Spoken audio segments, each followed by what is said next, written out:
durante 45 minutos, casi imposible.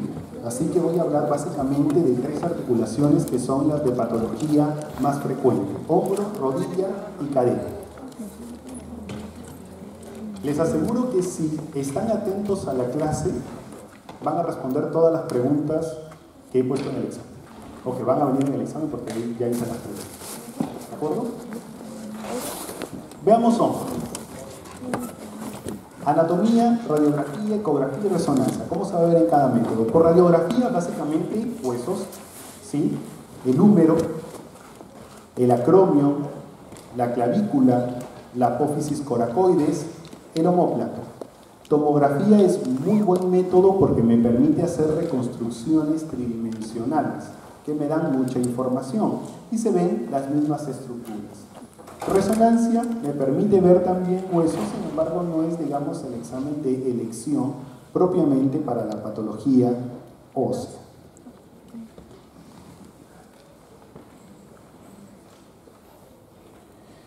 El hombro tiene un manguito de los rotadores.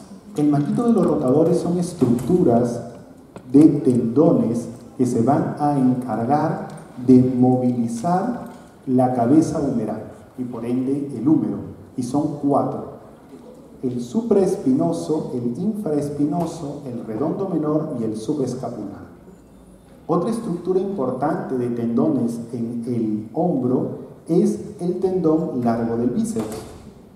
¿Sí? Hay dos bíceps, el corto que se inserta en la apófisis coracoides, pero me interesa sobre todo el largo, que pasa por esta corredera bicipital, se hace intraarticular y se inserta en el borde superior de la glena. Un hombro visto desde arriba, aquí la espina que termina en el acromio del omóplato y por ende arriba la fosa supraespinosa. ¿Quién se aloja ahí? El músculo supraespinoso, que corre por debajo del acromio y se inserta en el troquíter del útero. Debajo, la fosa infraespinoso, con el músculo infraespinoso, que corre por debajo y también se inserta en el troquíter. Más abajo de él, el redondo menor, que aquí no se ve, y por delante, la fosa subescapular, con el músculo subescapular, y que se va a insertar en el troquín, que es el único que no se inserta en el troquíter, el troquín. Vista anterior, el subescapular con su inserción, que dicho sea de paso da unas fibras de sostén al tendón largo del bíceps que se llama ligamento transverso, y visto en posterior el supraespinoso, el infraespinoso y el redondo menor.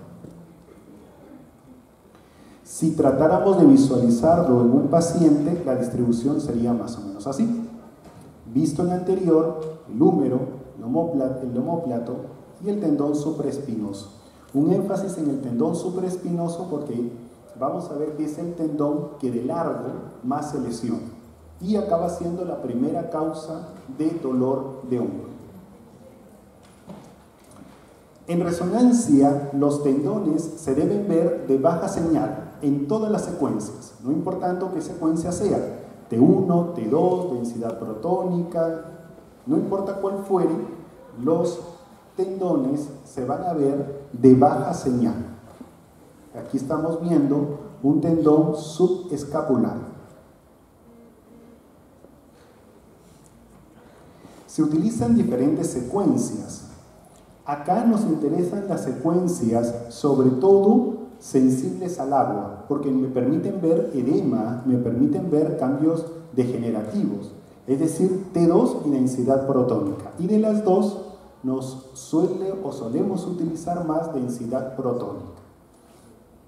Se evalúan diferentes planos, axial, sagital, coronal o planos oblicuos, según qué querramos ver. Por ejemplo, en este plano coronal vemos el supraespinoso, y en estos planos axiales podemos ver el tendón largo del bíceps, el subescapular, el infraespinoso o incluso el redondo menor.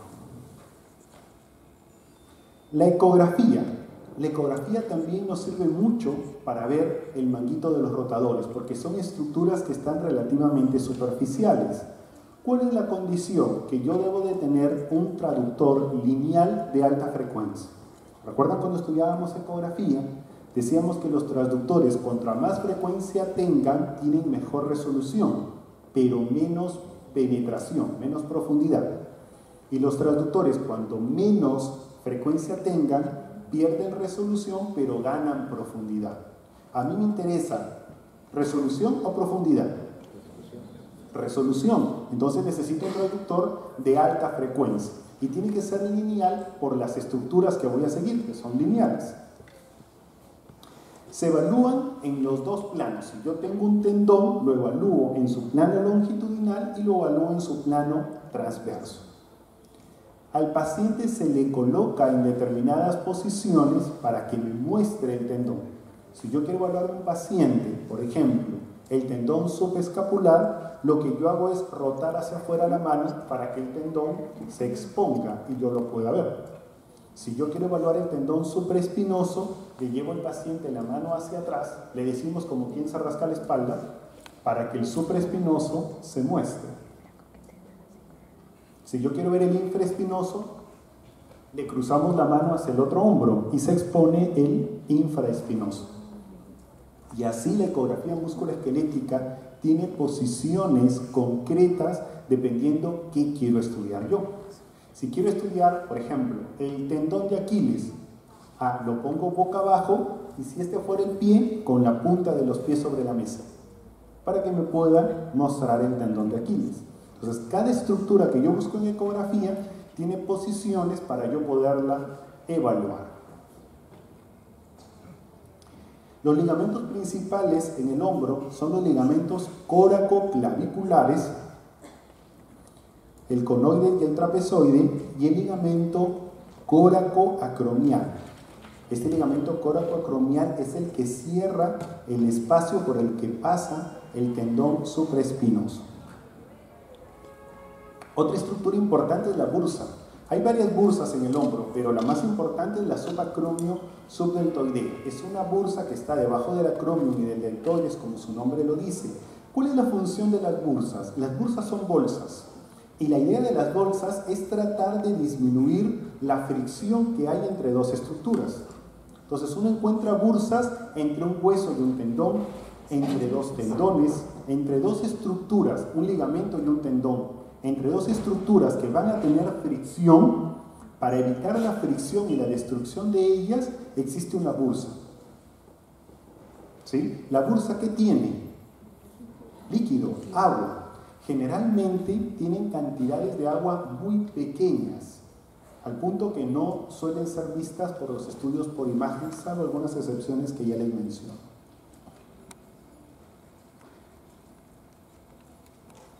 Cuando estas bursas son visibles en resonancia, yo tengo que pensar que es patológica, excepto tres bursas: subacromio subdeltoidea, infrarrotuliana profunda y retrocalcánea. Son las tres únicas bursas que yo puedo ver en imágenes sin ser patológicas. Si cualquiera otra yo la veo es patológica. Ahora, esas tres pueden tener líquido, pero poco. No debe ser mucho. Algunos refieren como punto de corte 2 milímetros. Miren ustedes una resonancia.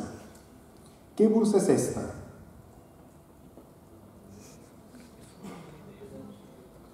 Subacromio subdeltoidea. Porque esta es la cabeza del húmero, ¿verdad? Este es el acromio. Este es el deltoides. Entonces esta bursa es subacromio subdeltoidea. ¿La ven con agua? ¿Sí? Mírenme. ¿Se dan cuenta? ¿La ven o no la ven? Entonces el diagnóstico es bursitis subacromio subdeltoidea. ¿Estuvo fácil? Si estuvo fácil ya tendrán un punto en el examen. ¿Sí? ¿Se ve o no se ve? Si no se ve, díganmelo para tratar de explicárselos. Para el examen si ya les interesa. Aquí es sumamente importante que ustedes vean la ubicación de la estructura que están evaluando. ¿Me dejó entender? Si ustedes están evaluando esta estructura, ustedes tienen que saber qué están viendo. ¿Estoy viendo al tendón? ¿Estoy viendo un hueso? ¿Qué estoy viendo? porque con solo saber qué estructura están evaluando, ya tienen un acercamiento diagnóstico muy rápido. ¿Sí? Esa estructura que ustedes están viendo, este es el tendón supraespinoso. ¿Se ubican? Vamos a ir más atrás. La cabeza del húmero, ¿esa sí se ubica? ¿Qué estructura es esta? ¿Con quién se articula la cabeza del húmero? ¿Con quién? Con el omóplato, específicamente con la glena del omóplato, ¿cierto? Esta estructura de arriba, ¿quién es? El acromio. Si esta es la cabeza del húmero y esta es la glena, este músculo que luego se convierte en tendón, ¿quién es? El supraespinoso, ¿cierto? Que es el que va arriba, lo que lo acabamos de ver. ¿Qué estructura está debajo del acromio, debajo del deltoides, por encima del supraespinoso? La bursa subacromio subdeltoidea. ¿Que tiene líquido? ¿Diagnóstico? Bursitis subacromio subdeltoidea. ¿Se entendió? Ecografía. Acá es más difícil la interpretación, por eso yo les voy a ayudar. Esto que ustedes ven aquí es la cabeza del húmero. ¿Ya? Esto que ven acá es el tendón supraespinoso. ¿Qué está marcado con flechas? La bursa. ¿Diagnóstico? ¿Cómo se ve el agua en eco? Anecogénica o hipoecogénica. Ahí está. ¿Diagnóstico? Bursitis. ¿Todo fácil? Espera. Otra estructura que nos interesa en el hombro es el labrum. El hombro es la articulación más móvil del cuerpo. ¿Se han dado cuenta? No existe ninguna articulación en el cuerpo capaz de moverse como el hombro. El hombro tiene los rangos articulares más grandes.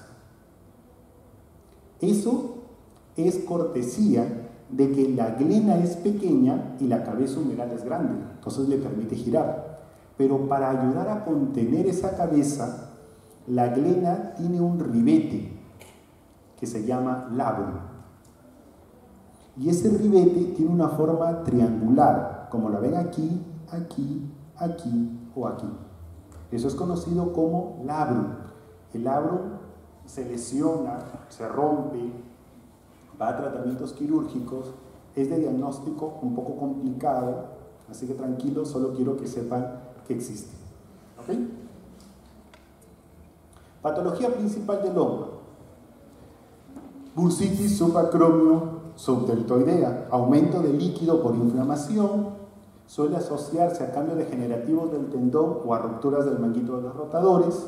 Ya les dije que pequeñas cantidades filiformes pueden ser normales. Si es agua, ¿cómo se ve en resonancia?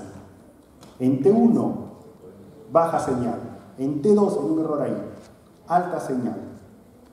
En ecografía, ¿cómo se ve? Anecogénico, excepto que tenga sangre, que esté infectado, y entonces sí va a cambiar tanto la intensidad de la señal como la anecogenicidad en ecografía. ¿Me dejé entender?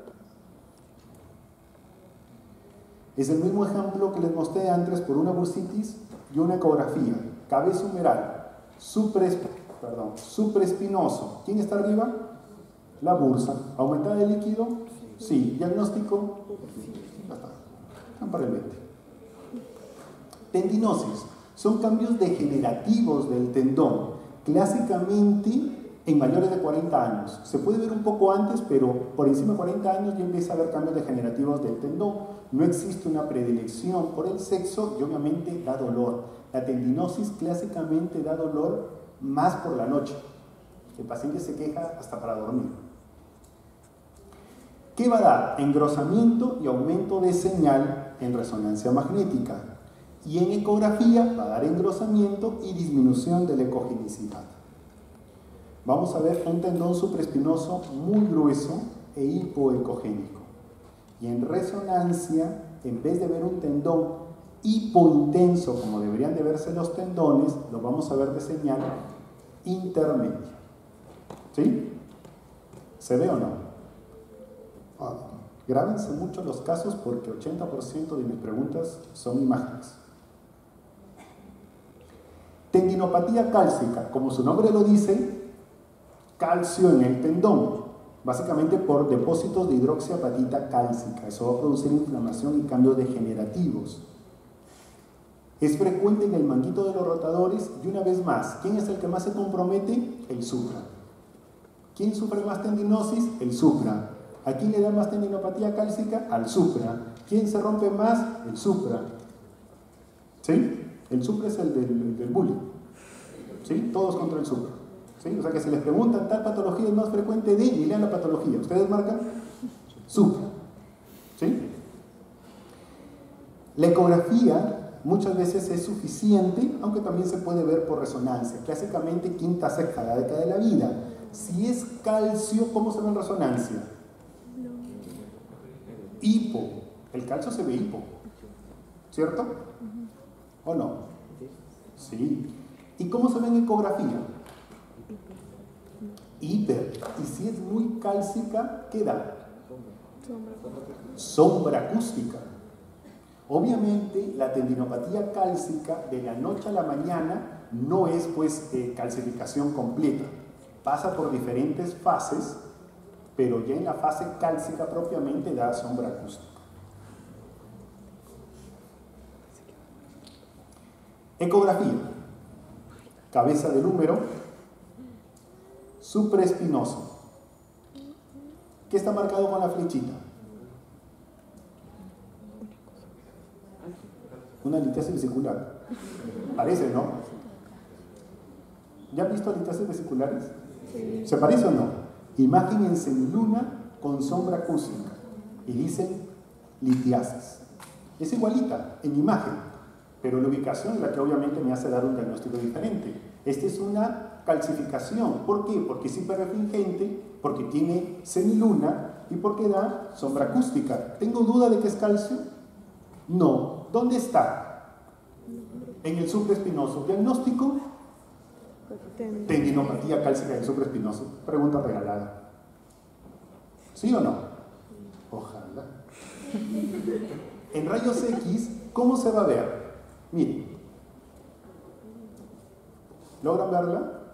En el espacio subacromial, por encima de la cabeza. ¿Quién debe estar entre el acromio y la cabeza? ¿El supraespinoso o no? Sí. Hay una calcificación ahí, entonces el diagnóstico es Tendinopatía cálcica del calcificación del supraespinoso. supraespinoso. Tendinopatía Cálcica. ¿Fácil? ¿No? ¿Supraespinoso? En resonancia, ¿cómo se va a ver esa calcificación? Hipointensa, muy hipointensa. Eso es una tendinopatía cálcica. ¿De acuerdo? Los casos que yo les he mostrado son las tendinopatías cálcicas en fases cálcicas, ¿sí? Que es la que quiero que ustedes recuerden.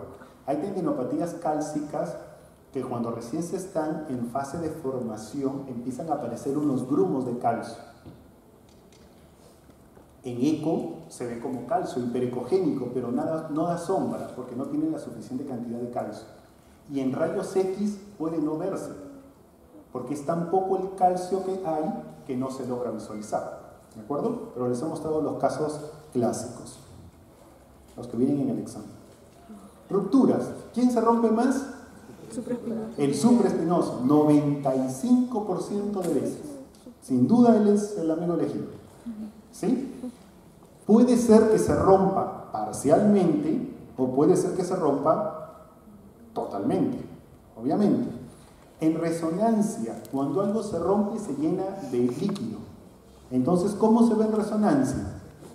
Alta señal en T2 y densidad protónica y baja señal en T1. ¿Cómo se ve en ecografía?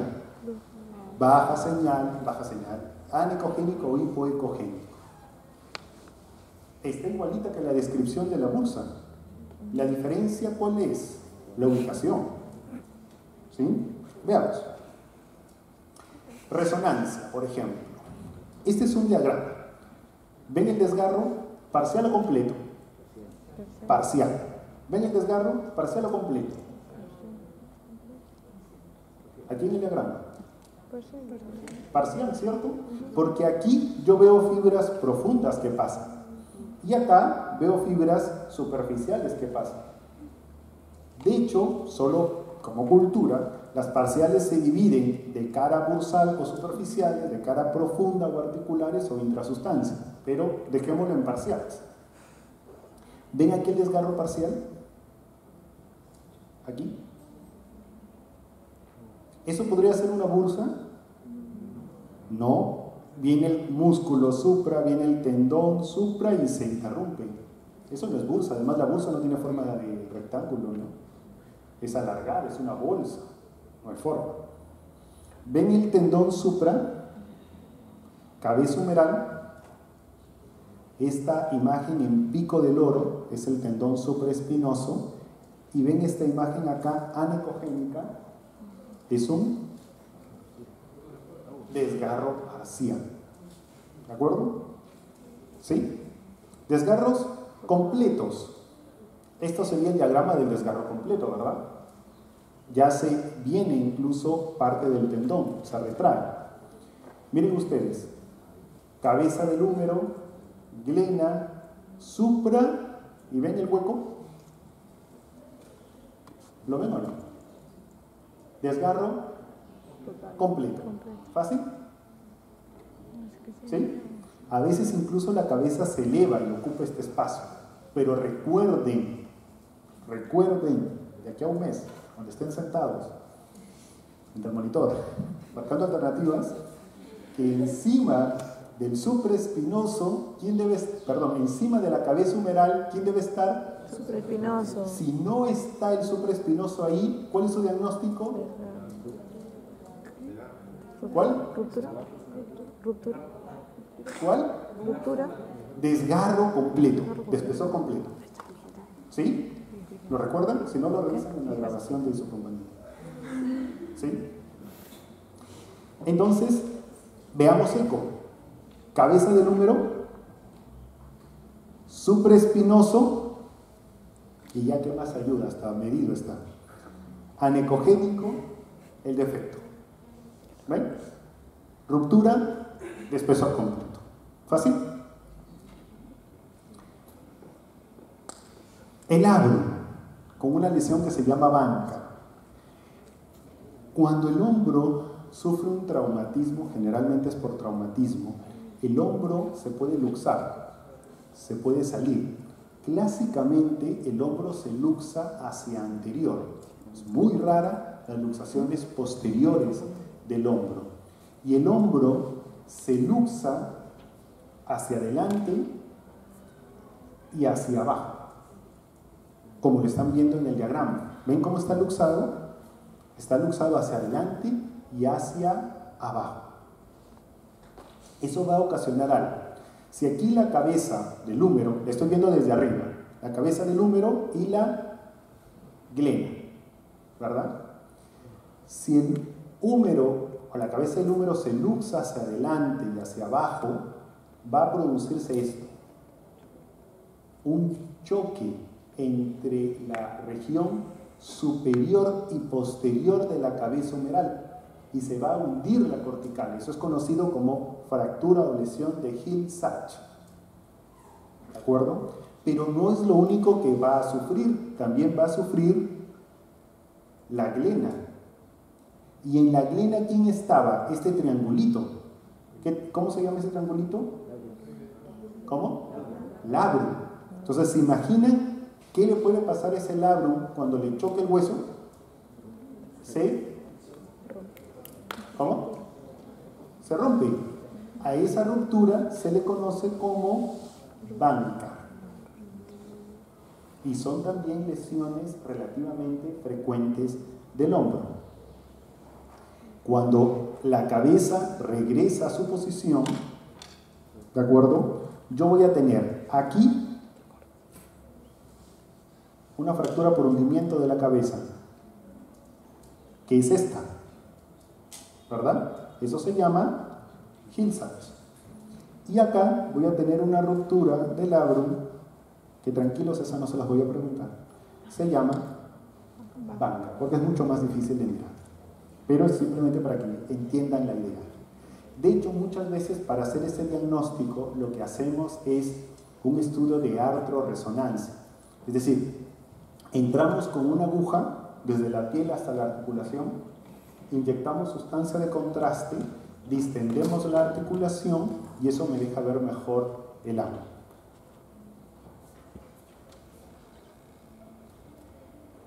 A veces ese impacto con la glena es tan fuerte que no solamente se rompe el labio, sino que se rompe la glena, se fractura, y eso es conocido como bancar óseo. ¿Ven aquí? ¿Se dan cuenta cómo se rompió la glena?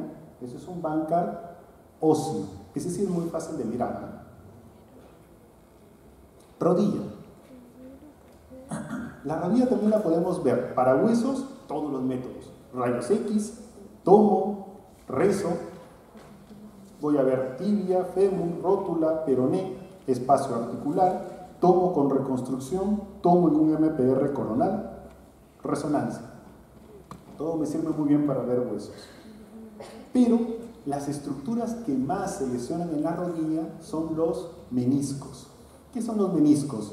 Los meniscos son los amortiguadores de la rodilla. ¿Sí? Son unas estructuras triangulares que están adosadas a la tibia y que soportan la carga del fémur. Hay dos, medial y lateral, y se dividen arbitrariamente en cuerpo y cuernos. Cuerno anterior, un cuerpo y un cuerno posterior. Y son de baja señal en todas las secuencias. ¿Qué otras estructuras hay en la rodilla? Los cruzados. ¿Recuerdan? El cruzado anterior y el cruzado posterior. Parece más clase de anatomía esto. El cruzado anterior, que nace del borde interno del cóndilo femoral lateral y que se inserta adyacente a la espina tibial anterior, en la tibia, y que su función principal es evitar que la tibia se vaya hacia adelante respecto al fémur. Suelen romperse en acciones deportivas y en accidentes. ¿Cómo se ven los ligamentos en resonancia? De baja señal. ¿Se dan cuenta que es bien fácil? ¿Cómo se ven los tendones en resonancia? Baja señal. ¿Cómo se ve un ligamento en resonancia? Baja señal. ¿Cómo se ve un menisco en resonancia? Baja señal. ¿Cómo se ve el calcio en resonancia? No tienen piel. ¿Sí? Todas estas estructuras musculoesqueléticas tienden a verse de baja señal en resonancia.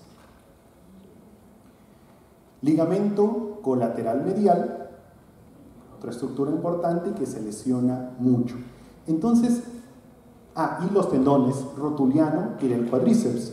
El tendón del cuádriceps, que viene de la formación de los 4 músculos, el recto anterior, el vasto intermedio, vasto lateral y vasto medial, se fusionan y forman el tendón del cuádriceps, que se inserta en el polo superior de la rótula. Y el tendón rotuliano, que viene del polo inferior de la rótula a la tuberosidad anterior de la tibia. Visto en resonancia, visto por ecografía. Patología principal, meniscopatía. Los meniscos pueden sufrir cambios degenerativos o rupturas. Yo estoy seguro que cuando menos conocen a una persona que ha tenido una lesión de menisco. Porque si no la han visto, al menos por televisión, he escuchado que un jugador se rompió el menisco. Porque es sumamente frecuente. ¿Ok? Se ve muy bien en resonancia. No pretendo que aprendan a mirarlos, simplemente quiero que sepan que para meniscos el examen de elección es resonancia, sin ninguna duda. Estos son cambios degenerativos y esto ya es una ruptura. Los ligamentos sufren rupturas o esguinces y se dividen en grado 1 distensión, grado 2 o parciales, grado 3 o completos. Y esta es la clasificación para absolutamente todos los ligamentos del cuerpo. Doctor, o sea, si yo quiero evaluar el ligamento interfalángico proximal cubital del segundo dedo de la mano derecha, ¿es la misma clasificación? Sí. ¿De acuerdo? No importa el ligamento que me quieran mencionar, la clasificación es exactamente la misma. Grado 1, distensión. Grado 2, ruptura parcial. Grado 3, ruptura completa. Veamos entonces, este era un cruzado anterior normal, este es un cruzado anterior que se ve claramente grueso, con aumento de señal por una distensión. Este es un cruzado que aquí se ve las fibras discontinuas, un grado 2, y aquí está un cruzado que está aquí caído, ¿ven?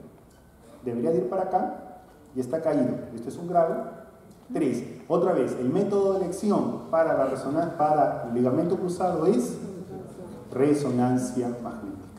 Y lo ven, ¿no? El jugador tal lo están llevando a una resonancia. Es un extraordinario método para músculo esquelético. Ligamento colateral medial, lo mismo.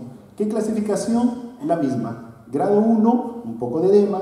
Grado 2, un edema mayor y un adelgazamiento hacia la inserción femoral. Y grado 3, miren, ¿ven el ligamento colateral medial?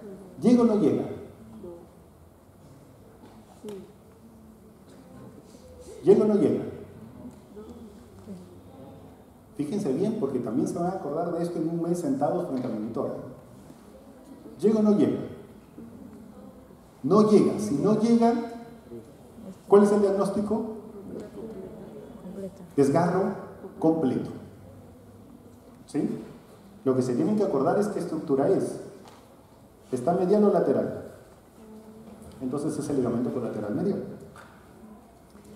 Lo que sí varía es el mecanismo de lesión. Obviamente se lesiona por mecanismos diferentes, ¿sí? El ligamento colateral medial clásicamente es por un traumatismo en el borde externo de la rodilla, que me obliga a la rodilla a hacer un valgo forzado y obviamente se rompe el colateral medial. ¿Lo entienden, no? Sí, el de la derecha.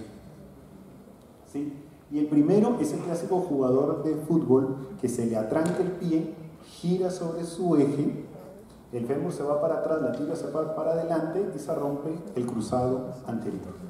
Son los dos mecanismos de acción de estos ligamentos. Tendones. Ya vimos cómo se clasificaban las rupturas de los ligamentos. ¿Cómo se divide la ruptura de los tendones? Igualito. Bien fácil. Grado 1 es una distensión, grado 2 es un parcial y grado 3 es un completo. En los parciales, si ustedes quieren, pueden decir que es intrasustancia, horizontal o longitudinal. Son simplemente subtipos, pero la clasificación es exactamente la misma. Resonancia de rodilla. Si esa fuera pregunta de examen, ¿cuál sería el diagnóstico?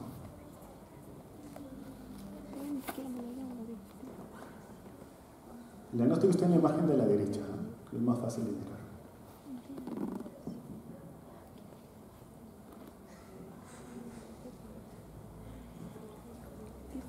Al menos ténganme la estructura donde está la lesión.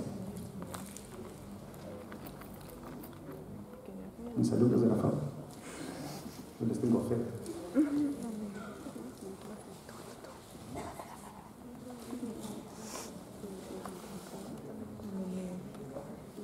¿Perdón?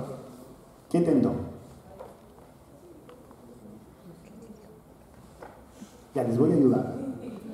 Les voy a poner el cursor donde está la lesión. Ya.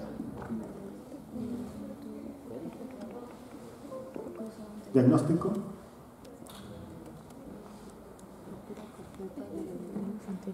¿Cómo? Les voy a ayudar. ¿Qué estructura es esta? Ah, estamos bien, la rótula. Ya. Otra vez, les voy a poner donde está la lesión. ¿Diagnóstico? ¿Cómo? Este era un paciente, luego cuento la historia. Este es un paciente varón de 30 años que trabaja poniendo estos carteles altos. Y cuando intentó cargar el cartel parado, le cae aquí. ¿Diagnóstico? Ruptura completa. Ruptura del tendón. ¿Cómo? Rotuliano, dicen. ¿Quién es esta estructura? El tendón rotuliano. Entonces, no. ¿De qué estructura estamos hablando? Del cuádriceps. ¿Ven el tendón rotuliano? Sí, hipointenso, como debe ser. ¿Ven el tendón del cuádriceps? No está, se rompió. De hecho, la rótula está un poco caída, un poco hacia abajo. Fue una ruptura completa del tendón del cuádriceps. ¿Ahora se lo ven? Espero que sí. Artrosis, sumamente común en rodilla. Básicamente son cambios degenerativos, generalmente acompañados con la edad. Sin embargo, también están acompañados de factores de riesgo, como obesidad, como actividad física, ¿no? Si ustedes vieran las rodillas de un jugador de fútbol profesional a los 30 años, parecen las rodillas de un paciente de 65. Por, obviamente, los traumatismos repetitivos que sufre la rodilla. La artrosis son cambios degenerativos con destrucción progresiva. Y las artrosis en todas las articulaciones, todas, sin excepción, se comportan idénticas, como disminución del espacio articular, esclerosis subcondral, osteofitos, quistes subcorticales. Y así se comportan en todos. Miren ustedes, ¿qué tal les parece el espacio articular acá? Disminuido. ¿Hay osteofitos? ¿Hay esclerosis? ¿Quistes? ¿Diagnóstico? Artrosis. Facilísimo para el examen. Artrosis. Lesiones osteocondrales. Las fracturas osteocondrales o las osteocondritis disecante, aunque no son fisiopatológicamente lo mismo, la impresión por imagen es exactamente la misma. Y básicamente es que un pedacito, un pedazo grande de hueso con cartílago se empieza a salir. Y eso es conocido como osteocondritis disecante. ¿Ven aquí el defecto en el hueso? ¿Lo ven? Eso es una osteocondritis disecante. Claro, es más fácil cuando uno lo ve, por ejemplo, en una resonancia. De hecho, hay grados en resonancia, no pretendo que lo sepan, pero ¿logran ver las lesiones osteocondrales por resonancia? Sí, son osteocondritis disecante. Y este, por ejemplo, es un paciente joven, porque se le ve todavía los cartílagos de crecimiento. Sin embargo, miren este fragmento de hueso con cartílago que se está cayendo. Bursas. La rodilla tiene muchas bursas, muchas bursas.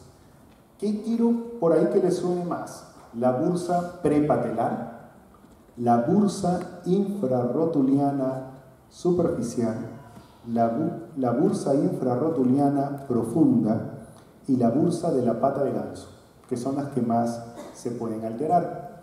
¿Cómo se van a ver? En resonancia, el mismo error. Baja señal en T1, alta señal en T2. En ecografía, anecogénicas, porque son agua, salvo que tengan sangre o que estén infectadas. Es exactamente lo mismo. Acá, ¿qué me ayuda? La ubicación.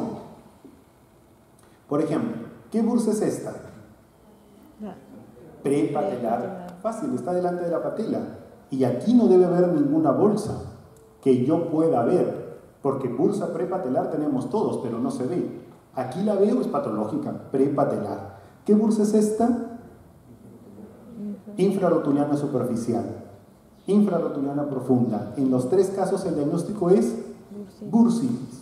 Aquí una bursa menos frecuente que es la bursa de ligamento colateral medial, solo para que sepan que hay otras bursas. Esta es la bursa de la pata de ganso. Cadera. Se ve muy bien en rayos X, se ve muy bien en tomografía, ya sea en reconstrucción volume rendering 3D o en un plano axial oblicuo, se ve muy bien en resonancia, además de las estructuras óseas, obviamente hay muchas estructuras de ligamentos y tendones que no voy a conversar con ustedes. Para que sepan, la cadera también tiene un labrum como el hombro.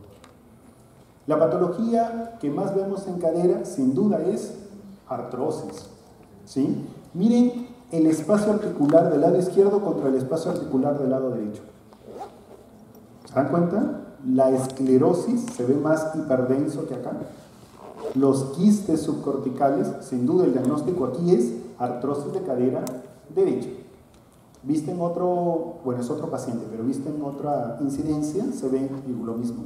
Irregularidad del borde, quistes subcorticales, esclerosis, disminución del espacio, diagnóstico, artrosis. Pero el sílabus me pedía que hable mucho de displasia del desarrollo de la cadera, conocido como displasia de cadera. Así que en los últimos minutos se los voy a dedicar a esto. Términos que se utilizan para lo mismo, que deberíamos de llamarle displasia del desarrollo de la cadera, pero se les conoce como displasia de cadera, luxación congénita de cadera, inestabilidad de cadera, desplazamiento del desarrollo de las caderas. ¿Sí? Es básicamente un espectro de patología infantil donde hay una alteración del acetábulo, de la formación del acetábulo, que es el que va a contener a la cabeza femoral. Esa falta o esa alteración en el desarrollo del acetábulo va a ocasionar alteraciones de la congruencia entre la cabeza femoral y el acetábulo, pudiendo llegar incluso a la subluxación o luxación de la misma. Puedo simplemente tener cierta inestabilidad de la cadera, ¿de acuerdo? Puede ser normal o llegar a tener una inestabilidad. Puede subluxarse o puede incluso salirse la cadera, luxarse totalmente dependiendo el grado en el que esté. La incidencia, 1 de cada 1000. Predilección por el sexo femenino, 8-1. Más en raza caucásica que en raza negra. No sabemos por qué, pero se ve más en la cadera izquierda que en la cadera derecha. Pero suele ser bilateral hasta en el 30%. 1 al 2% de los recién nacidos tienen caderas luxables al nacimiento, pero de ellos 60% se vuelven estables a la semana y 90% a los 2 meses, con o sin tratamiento. Entonces hay que tener mucho cuidado para no sobretratar a este tipo de pacientes. Al año, la mayoría son normales, entonces acaba en una incidencia final de 0.15%.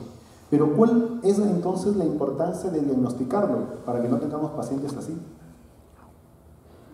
Que si se nos escapan, obviamente tienen una calidad de vida un poco complicada. ¿Cuál es la idea entonces? Hacer un diagnóstico precoz, porque cuando yo tengo un diagnóstico precoz con un tratamiento conservador, el paciente evoluciona muy bien. Entonces es súper importante ese diagnóstico precoz.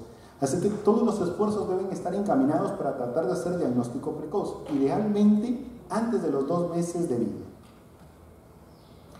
¿A quién estudio? ¿Y cómo lo estudio?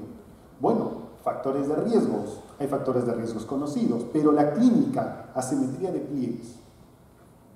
Hoy en día es de rutina que en control de niño sano uno busque asimetría de pliegues y busque estos signos, que son la maniobra de Barlow y la maniobra de Ortolan. Todavía no llevan pediatría, ¿verdad?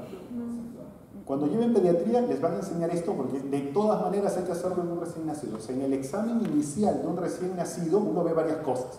Palpa fontanelas, ve que no tenga paladar hendido, ve que no tenga Barlow y Ortolan.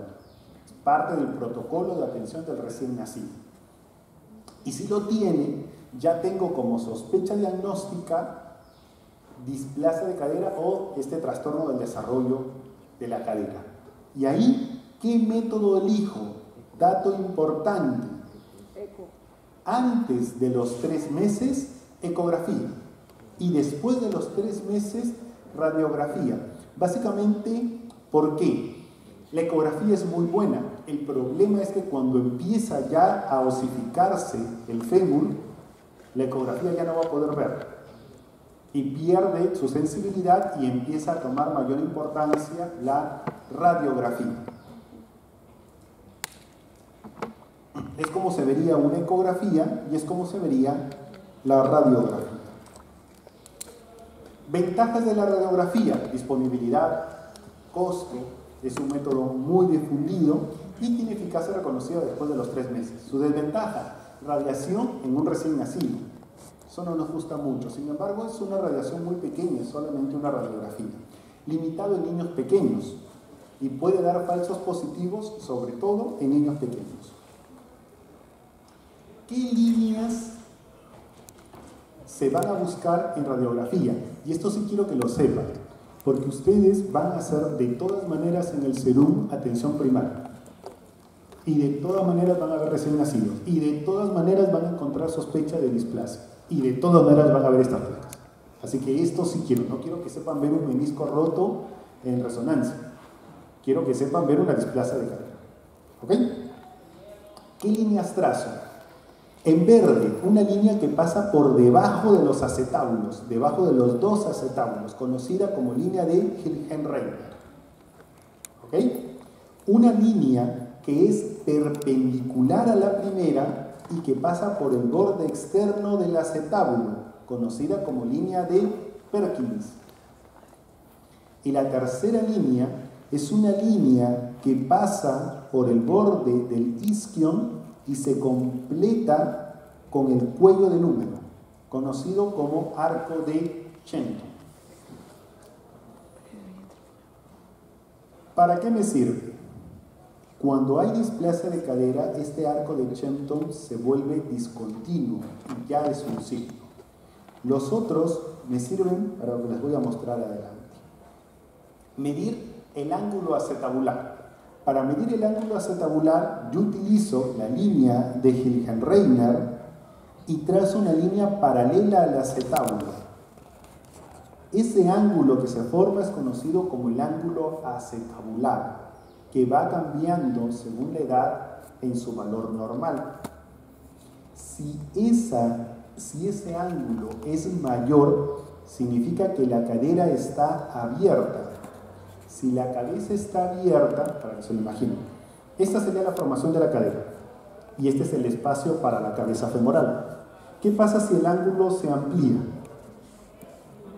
¿Boto la cabeza o no? ¿Se dan cuenta? Entonces, si el ángulo es mayor, la cabeza va a tender a salir y hace diagnóstico.